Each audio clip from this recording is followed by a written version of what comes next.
Hi guys. I think I pressed start. Yes, you did. I can hear the beep. Hello. Oh yeah, And it's going. welcome to something. I don't know what this is, but we're trying to How to swank.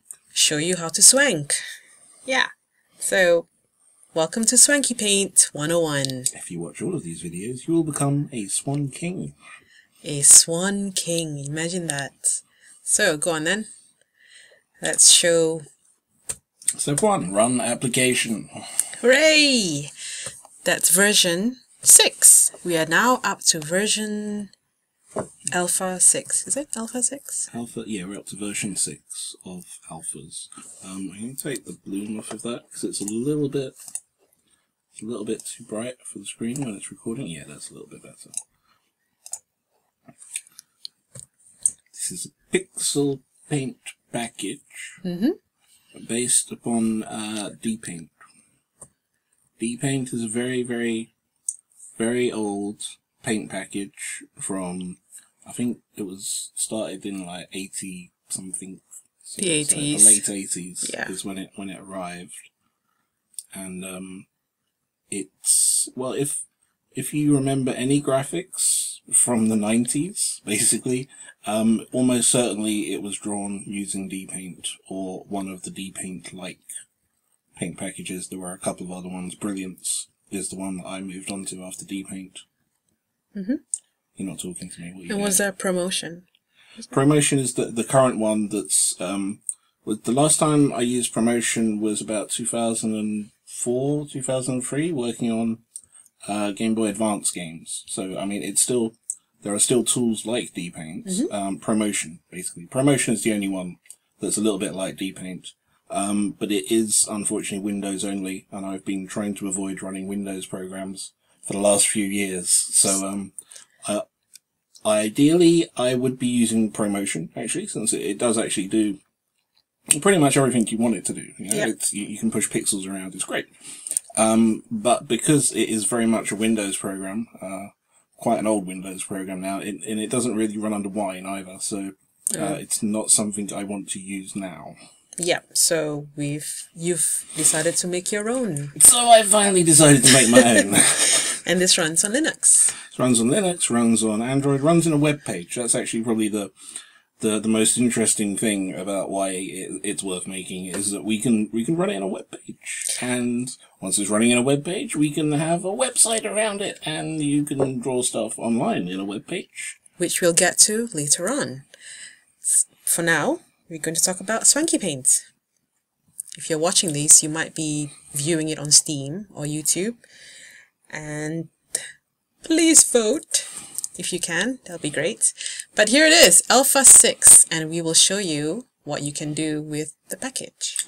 Recently I've added some sort of menus to it. I know that doesn't sound very exciting, but the GUI subsystem is something that I've built from scratch, which means that if I want things like menus or file requests or anything really, you know, just a button. If I want a button, I have to sort of build it from nothing. It's not like you'd say to an operating system, "Give me a button." So this is a GUI system which I've sort of been fiddling around with for a while now, and I recently added some sort of menu subsystem to it, so we can actually have menus. So up here we now actually have some menus, and I know it's not very impressive, but it's useful and it is working, and we can choose stuff from the menus now. So you can move between these panel things on the left by selecting from the menus for a change, and I put a bunch of brush shortcuts, manipulations. Again, this is all stuff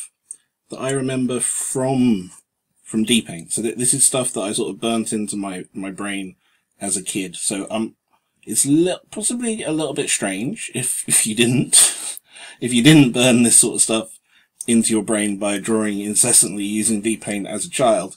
It possibly is a little bit strange, and okay, that's fine.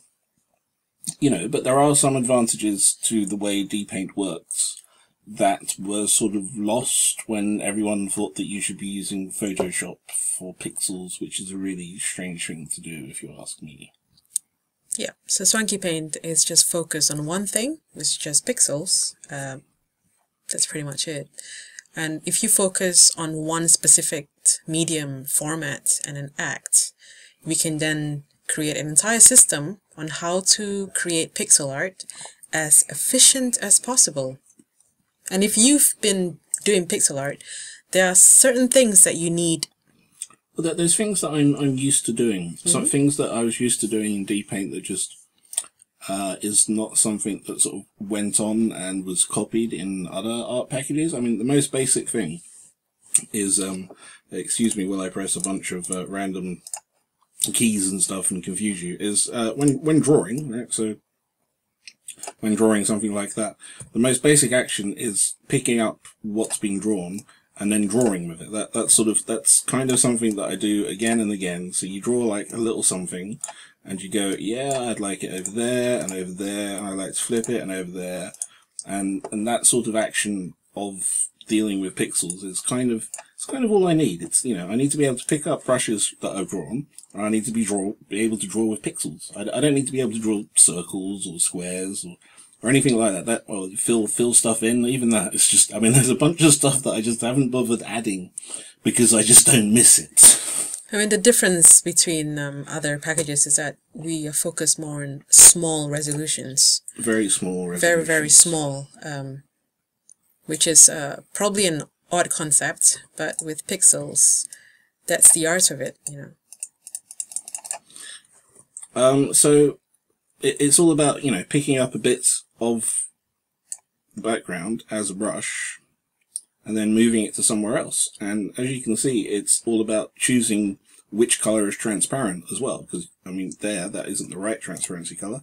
And now it is. So it's all about picking up stuff that's been drawn, moving it around, maybe translating it a little bit, and then plopping it back down. So it's less about scribbling and drawing masks, which is what you sort of do in Photoshop, isn't it? Yeah, it's literally pushing pixels. We're not drawing, we're pushing pixels in a very small resolution. So it's, you know, you would put a few pixels down, and, you know, you would choose exactly what pixels you were going to put down, and then you would pick them up and you would put them down in a few different places. And that's sort of something that I did continuously when creating art. Is that's you know, that's the bit that's how I learned to do the pixels, really.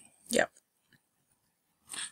So what I'm going to do is I'll just mention the basic shortcuts, which you have, which again, these are copied from D-Paint, and they are now actually in a menu with a little shortcut key, so you can actually find out what they are without, you know, previously having them burnt into your brain. Now let's start from the beginning. Let's do a clear screen. Clear screen. Okay, and again, the clear screen, you right-click to select a background color, left-click to select a foreground color. So generally, I like a nice sort of neutral, dark tone. Background. So something like that's a good background color. Yeah. And, you know, a nice bright color on top. So that's a, you know, that's a nice. You bright press color on top. period or dot. Yes, lots of shortcut keys. Dot gets you a single pixel brush, which is the most important brush in the world. Yes, I only ever use a dot. I've just recently started doing pixels. It's been one of the things that I've been trying to do, but pixels is a bit scary because I'm used to vector art. So the dot is the most basic paint brush that you use. Yep. And a dot is 1 pixel big. That's all you have to remember. 1 pixel big is a dot. To make it bigger, you can press, well, it's meant to be plus and minus, but because plus is above the equal sign, it's actually minus and equals. So they'll make your dot a bit bigger and a bit smaller, which can give you a, you know, just a slight, if you want to, you know, draw a bit like that, you make your brush a bit bigger and you can plop down a bunch of pixels, and it's a little bit easier to fill up the screen slightly. if you can press U, oh, never mind. U is undo, which is just one level of undo. D-Paint was sort of brutally simple in the early ones, and I'm just trying to copy that. So the first 2 shortcuts we are showing is the dot. The dot gives you a dot, which you can draw, and if you accidentally drew something bad, there is one chance to undo that thing which it is that you just drew. Just the one, and again it comes back. So Which is the letter U. And that, again, that doesn't sound like very much, but it's enough to catch most accidental. Instead of Control Z, which I'm sure lots of people are used to, or Apple Z or whatever, Yeah. you just press a U and that's one undo. Yeah. Yeah. One look, but it toggles back and forth, so you get what you did draw the first time back when you press it again, so it undoes the undo. So it doesn't have doesn't go back like 100 years. It's just the last thing you drew. You can. Yep. There's no history of undoing. So the next step again. Well, picking stuff up with a brush, that's sort of very important, and it's B key, which gives you the selection cursory thing. That's the small letter B. Yep, just the letter B, and you select brush. Here we go. We now have a brush, and I can draw with the brush all over the place. So for Photoshop, that's called a clone. And that's a left click to put it down and a right click to paint with the background color. So if I was to choose a different background color, it would paint with a different background color. So a lot of these shortcuts are very useful for when you are drawing pixels really, really fast. So it's very efficient for you to create pixel art. It's one hand on the mouse, one hand on the keyboard. Is that obviously that's how you always end up doing stuff. And normally it's just single key presses because, well, yeah, pressing two keys with one hand is not very good. And the D-Paint shortcuts are all just one letter anyway. So yeah, it's all most of the stuff on the keyboard does something horrendous. Yeah, you hit it. It's great fun, but it's not too bad. It's something you get used to. Anyway, so this is a brush, and it's there. And one of the other things you can do is sort of mild transformations to a brush. So if I press X, you see it flips left and right. So I can flip left and right and have a bit of symmetry like that.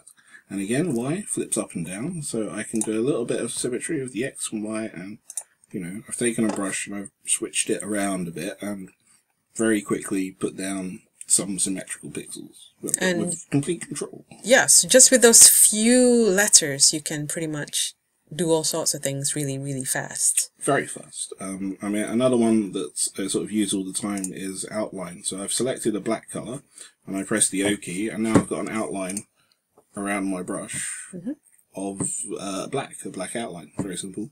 Very, very simple. It's good for fonts if you want to have like a simple outline or a drop shadow or whatever. You draw it in bright white and put a black outline around it and it sticks out and it's very readable.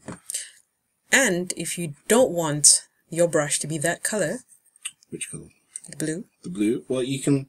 There's 3 draw modes as well, which are mapped to F1, F2, and F3. They're also hidden under brush. So F1 is paint mode, F2 is color mode, and F3 is replace mode. So paint mode is this, which is you get exactly what you picked up. So if you pick up some red, then you paint down with some red. F2 is the entire brush is used as a sort of mask, and you can choose which color you're painting with. So you just have a brush area. See, what you're doing now is you're cycling through the palette by pressing the left and right square brackets. They can be used to select slightly different color. You'll see it moving up and down. I can't point it over here. Point to it, yeah. Yeah, you'll see it moving up and down on the color selection. Just go to an actual color, not the grays. An actual color. There you go. So you can see it moving up and down as it cycles through, just left and right, just to go through the palette colors. So it's, again, because you've probably got colors that you're going to be drawing with that are right next to each other, which is how you tend to arrange your palette. Then you press your dot keys, so you've just got a dot, and then you draw a bit, and then you select another color, and you draw a bit, and you select another color, and you're sort of cycling through while you're drawing, and you've got a nice gradient just by doing that. Gradient like that with just not much going on at all. And you can also do it with the outline. That's a fun one. I'll just actually just throw all of this away and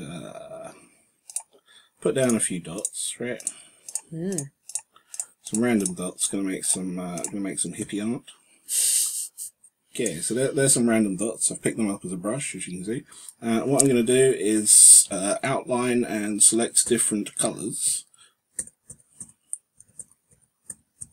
It would help if I had the right brush mode selected so that you could see it.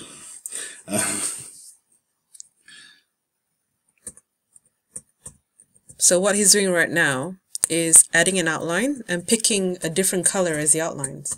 So yeah, I'm just saying draw an outline around the brush, move into another colour on the palette, and then draw another outline. So you've got a very, very quick way of turning a few random dots into whatever the hell that is. Top-down view of a dungeon, pretty much. There you go, draw a top-down dungeon in pixels, no problem. 5 seconds.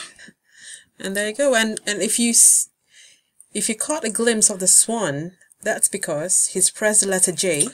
J is the spare swap page. So the idea is you would have 2 pages, and you would move back and forth between them, because you always need a little bit of space to draw stuff in. So you'd be drawing stuff and you go, yeah, I like that, and then you draw something else and you go, yeah, I like that, and you'd be able to swap between the 2 pages and copy the bits across fairly simply just by using J to instantly swap between two possible pages, kind of like frames or layers or whatever, but it was just called the spare page.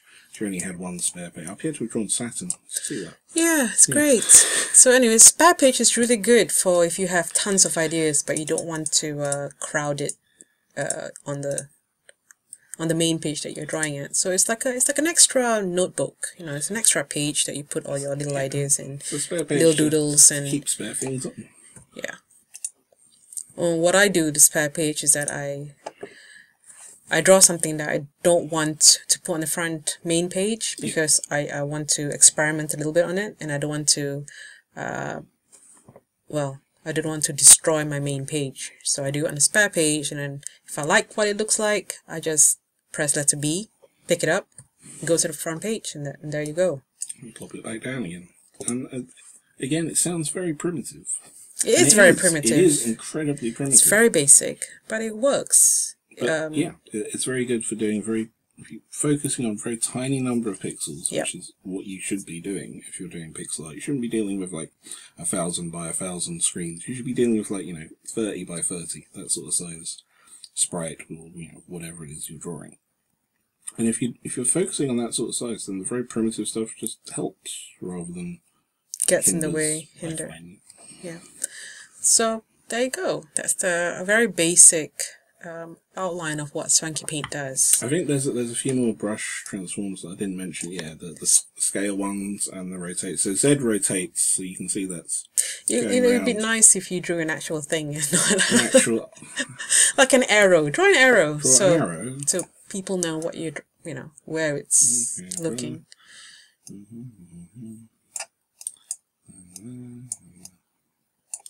Draw an arrow. Wonderful. Pick that up. Give it an outline. There you go, it's an arrow. And then we press Z and it rotates around. Can clear the background. There you go. So it's an easy compass going on there. Yep. So Z rotates your brush, which is the thing you've picked up, and it moves around, and you've still got X and Y flips up and down, left and right. The other things you can do is you can scale it fairly simply to double size and half side. H on its own halves the size. Shift and H, so capital H, doubles the size. So that's doubled the size, so you should mean a double size brush fairly quickly. And H goes back down, so you can go big, small. And the other thing you do is Shift and X and Shift and Y. So capital X, capital Y. Doubles just the X or just the Y size. So I can go double X, double Y instead of Shift H. Yeah. And you may notice that none of these shortcuts actually half just the X or the Y. So the special technique that you use is you if you want to half the Y, you double the X and you half both. So that's half the Y there. You see, that's that. And it's thrown away half the pixels. It doesn't look very good. So you shouldn't really be using these very much, but they're useful for, you draw something big and you go, I want it half the size, you put it down and then you clean up what it looks like. That's kind of how it goes. Pretty much. Same with going to double the size as well. You double the size of what you draw and then you clean it up. Yeah. So, yeah, that's pretty much what we can show right now. You can show zooming. Zooming. And you can zoom in as much as you want into infinity. Well, hopefully not. Well, I didn't actually put a limit. I know, so you can zoom in into infinity if you wanted to. And it's M to magnify and turn the magnifier on and off. Or a shift front. And that just goes back and forth between, you know, magnified and not magnified.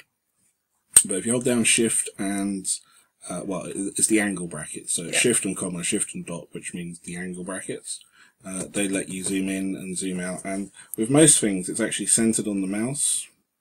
So when you're zooming in, it zooms into where the mouse is. That's why it's all moving around horribly, if you see what I mean. So if I want it to zoom into one place, I have to hold my mouse still in the center of the screen, otherwise it sort of zooms around. So you can sort of move the screen around as you're zooming in like that. Get the single dot brush back. It's very useful, single dot brush. Don't have too many single dot brushes. And obviously when you zoomed in, it's very easy to draw the pixels. Is that you like? And there we have it. That's the your basic. Very basic. Basic activities of drawing pixels in an old style. Yes, in a very old style.